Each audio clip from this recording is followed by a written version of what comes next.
ағылшын тілінде кішкентай үш сөз бар: in, on, at. Бірақ оларды шатастыру өте оңай. Бүгін оларды бір жола түсініп аламыз.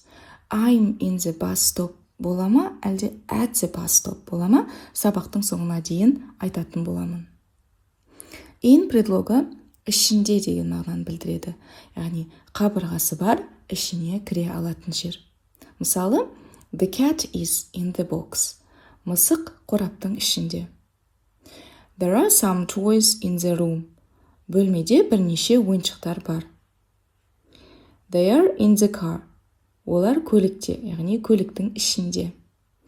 Сонымен in шекарасы бар, айналасы жабық, ішінде болуға болатын жерлермен қолданылады. In a garden. Бақшада. In a park. Саябақта. In Kazakhstan. Қазақстанда. In Астана. Астанада. Бағыттармен де in қолданылады. In the north. Солтүстікте. In the south. Оңтүстікте. In the east. Шығыста. In the west. Батыста. Себебі ол үлкен аймақ ретінде қаралады. Солтүстіктің ішінде, оңтүстіктің ішінде деген сияқты. Бөлмелермен де in қолданылады. In the living room. Қонақ бөлмеде. In the bedroom. Жатын бөлмеде. In the bathroom. Жуынатын бөлмеде. In the kitchen. Ас үйде. Мысалы, my mom is cooking in the kitchen. Анам ас үйде тамақ пісіріп жатыр. Яғни in елдер, қалалар, бөлме, ғимараттар, жабық орындармен қолданылады. Ал printed materials, яғни басып шығарылған материал үшінде in қолданамыз. In a book, кітапта. In a photo, фотода. In a picture, суретте. In a newspaper, газетте. In a magazine, журналда. In a document, құжатта. In a dictionary, сөздікте. Мысалы, the meaning of the word is in the dictionary. Сөздің мағынасы сөздікте бар. Ал егер сайттағы онлайн сөздік болса, on қолданамыз. Мысалы, the meaning of the word is on Cambridge Dictionary. Және бір нәрсе судың ішінде болған кезде де in қолданамыз. Мысалы, in the river, өзенде. In the sea, теңізде. In the lake, көлде.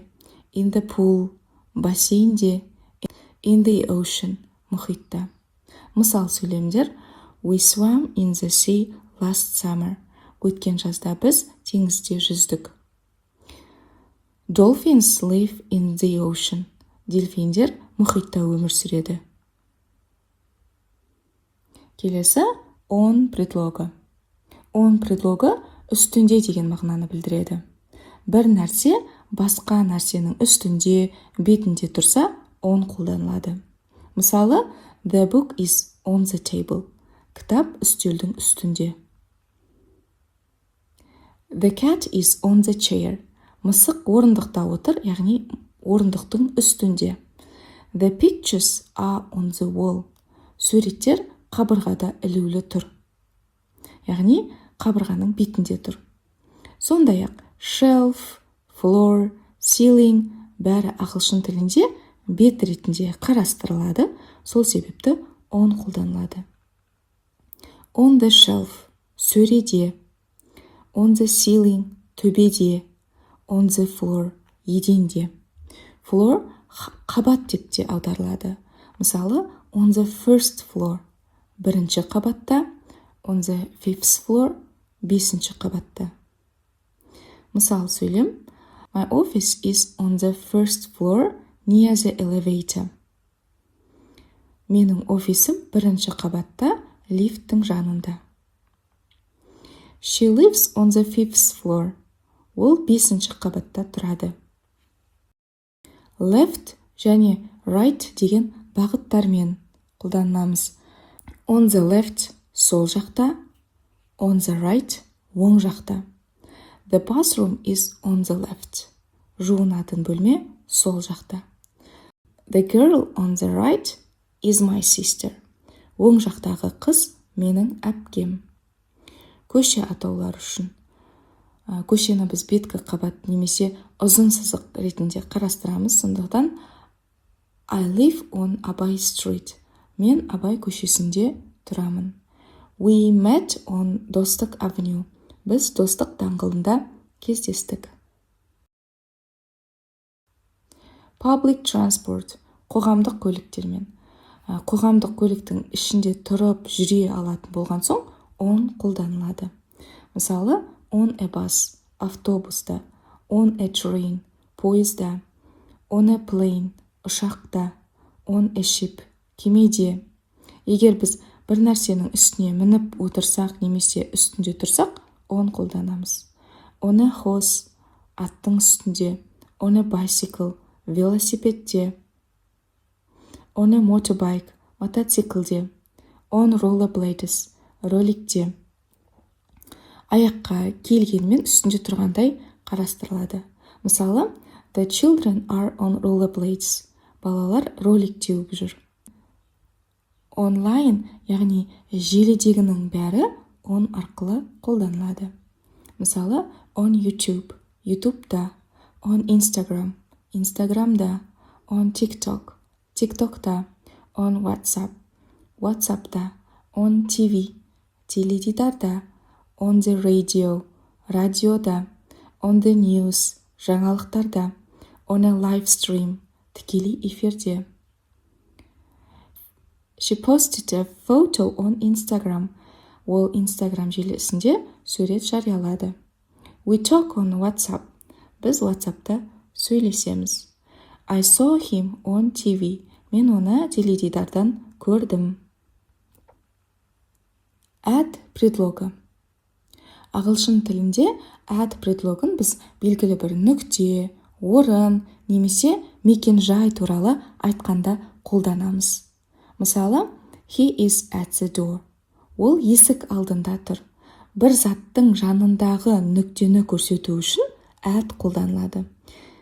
Ер адам есіктің жанындағы белгілі бір нүктеде тұр.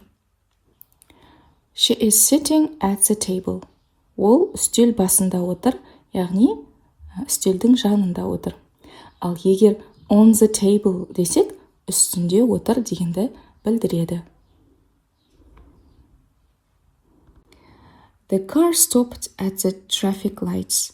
Көлік бағдаршамның алдында тоқтады. Мына мысалдарға назар аударайық. He is in the room. Ол бөлменің ішінде. He is on the carpet. Ол кілемнің үстінде тұр. He is at the door. Ол есік алдында тұр. Мұнда on the door деген келмейді. Егер есік бетінде плакат, сурет, нөмір ілініп тұрса, онда on the door деп айта аламыз. We are at the bus stop. Біз аялдамадамыз. Неге in the bus stop емес? In бір заттың ішінде, жабық кеңістікте, мысалы қораптың ішінде, бөлменің ішінде екенін білдіреді. Ал аялдама әдетте ашық жерде орналасқандықтан оның ішіне кіріп кету мүмкін емес. Егер сіз нақты сол аялдаманың ішінде, яғни егер ол жабық ғимарат болса, отырғаныңызда баса айтқыңыз келсе, онда in қолданылады. Мысалы, it's cold outside, but I'm in the bus stop. Сыртта суық, ал мен аялдаманың ішіндемін. Неге on емес? On бір заттың үстінде, беткі қабатында дегенді білдіреді. Аялдаманың төбесіне шығып алсаңыз ғана on the bus stop деп айтуға болар еді, бірақ бұның мағынасы жоқ. Сондықтан at the bus stop ең дұрысы, ең көп қолданылатын нұсқа болып табылады. Сонымен қатар at предлогын біз кештер, концерттер, жиналыстар сияқты іс-шаралар мен топтық әрекеттер туралы айту үшін қолданамыз. At a concert, концертте, at a party, тойда, at a football match, футбол матчта, at the cinema, кинотеатрда. I saw her at the wedding. Мен оны үйлену тойында көрдім. We were at the graduation ceremony. Біз бітіру кешінде болдық. He is at the football match. Ол футбол матчында. Сонымен қатар бұл сөздермен at қолданамыз. At home, at work, at school, at university, at college. I'm at home now. Мен қазір үйдемін. He studies at university. Ол университетте оқиды. At мына сөздермен де қолданылады. At the top of. Бір нәрсенің ең жоғарғы бөлігі. Мысалы, the title is at the top of the page. Тақырып беттің жоғарғы жағында. At the bottom of. Бір нәрсенің ең төменгі бөлігі. There is water at the bottom of the bottle. Бөтелкенің түбінде су бар. At the end of. Бір нәрсенің соңы, аяқталған жері. There is a park at the end of the street. Көшенің соңында саябақ бар. Бекет, вокзал, әуежай сияқты үлкен орындармен көбінесе at қолданамыз. Мысалы, at the station, вокзалда. At the airport, әуежайда. Мысал сөйлемдер, let's meet at the station, вокзалда кездесейік. We arrived at the airport early. Біз әуежайға ерте келдік. Сонымен қатар at біреудің үйі немесе сол адамның кәсібі қызметі туралы айтқанда да қолданамыз. I'm at Әсел's. Мен Әселдің үйіндемін. I'm at my parents. Мен ата-анамның үйіндемін. He is staying at her friends. Ол досының үйінде тұрып жатыр.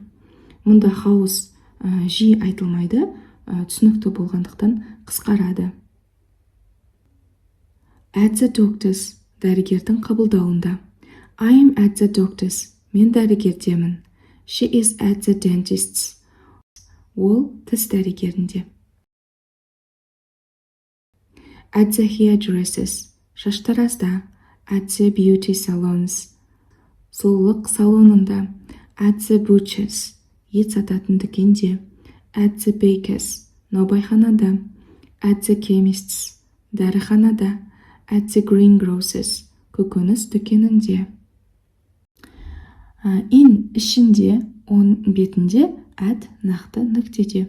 Осы үш суретті есте сақтасаңыз, мүлде жаңылыспайтын боласыз. Егер сабақ пайдалы болса, лайк басып, арнаға жазылыңыз. Келесі сабақта кездескенше, бай-бай.